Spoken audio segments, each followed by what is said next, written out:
Gopala Gopala మూవీతోనే Dolly పేరు అందరికీ తెలిసిపోయింది. ఇప్పుడు మరొకసారి తెరపైకి వచ్చారు కాటమరాయుడు సినిమాతో.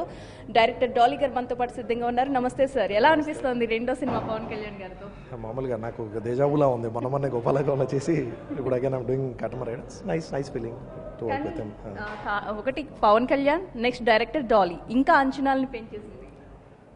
అంతే అండి, Pawan Kalyan itself is a big name. So నాకు తెలిసి పవన్ కళ్యాణ్ గారి సినిమాలో ఉంటే అది అంచనాలు పెరుగుతూనే ఉంటుంది. ప్లస్ ఈ సినిమా కొంచెం కమర్షియల్ ఫిల్మ్ అవడం వల్ల, కమర్షియల్ ఫార్మాట్ ఫిల్మ్ అవడం వల్ల ఐ థింక్ ఇంకా ఎక్కువ.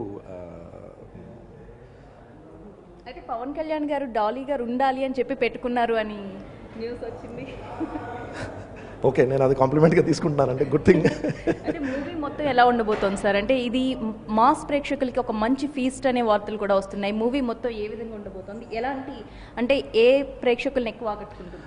లేదు, జనరల్గా ఒక సినిమాలో ఒక మంచి లవ్ స్టోరీలో కొంచెం యాక్షన్ ఉంటుంది, లేకపోతే ఒక మంచి యాక్షన్ ఫిల్మ్లో అక్కడక్కడ కొంచెం రొమాన్స్ ఉంటుంది. But I think this film is a beautiful blend of nice love story and చాలా మంచి యాక్షన్ ఎపిసోడ్స్ కూడా ఉన్నాయి.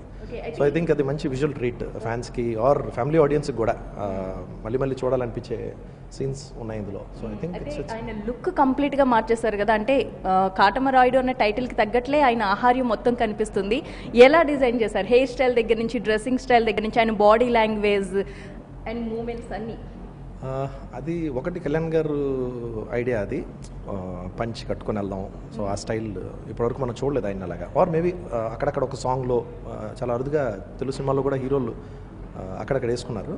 బట్ ఒక ఫుల్ ఫ్లెడ్జ్ ఫిల్మ్లో ఆయన అలా పంచి కట్టుకొని ఉన్నాం అనేది చాలా బాగుంది. And we working also, it was looking beautiful. చాలా కొత్తగా అనిపించింది మాకే.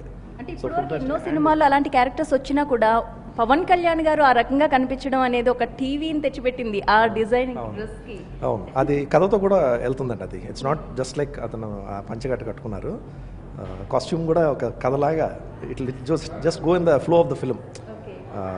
అతను ఒక హుందాగా ఉన్నప్పుడు, కొంచెం లీడర్ ఇదిగా ఉన్నప్పుడు ఆయన డ్రెస్ సెన్స్ ఎలా ఉంటుంది, డ్రెస్ కాస్ట్యూమ్ ఎలా ఉంటుంది, and then once he falls in love. So it also goes with the beautifully goes with the story. అయితే ఈ కథలో టోటల్గా ఒక ఊరు సెట్టే వేశారు అని చెప్పేసి అన్నారు. ఆ ఊరు ఉండగా సెట్ హైదరాబాద్లో వేయాల్సిన అవసరం ఎందుకు వచ్చింది సార్? ఊరు సెట్ అని కాదండి, ఒక పెద్ద ప్లేస్లో we had a very big song designed.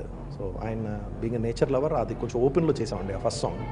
దానికోసం అని చాలా పెద్ద ఇది వేసాం. ప్లస్ హౌస్ సెట్స్ ఇవన్నీ వేసామండి నా రామనాయుడు స్టూడియోలో.